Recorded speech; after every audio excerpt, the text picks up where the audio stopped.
हे लोकांची लायकी पण नाहीये. आज खूप कार्यकर्त्यांनी एकमेकांचे छातीवर वार घेतले आहे, वार आहे सहन केलेले आहे खूप कार्यकर्त्यांनी, दोघे भाई बहीणसाठी. आणि आज भाई बहीण एकत्र झाले, कुठे कुठे तोंड आहे त्यांची? दुश्मनी तो झाली ना सदाकालसाठी.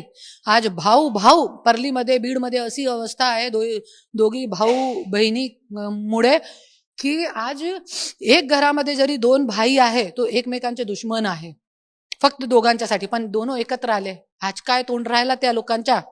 आणि आज जे तुम्ही प्रश्न विचारला की काय कटकारस्थान रचले होते, तो जरी कटकारस्थान बद्दल धनंजय मुंडे माझा नवरा होता, माझी मांडीवर सर ठेवून त्यांची प्रताडनातून रडत होता, माझी मांडीवर सर ठेवून डोक्या ठेवून. आणि जरी मी जे कटकारस्थान रचलेले आहे दोघांनी एकमेकांच्या साठी जरी मी सांगितलं ना, तो पूर्ण महाराष्ट्र हादरेल. त्याच्यासाठी मी सांगत नाही, ते गोष्टी माझ्या सोबत जाणार आहे, माझी मृत्यू मध्ये माझ्या सोबत जाणार आहे.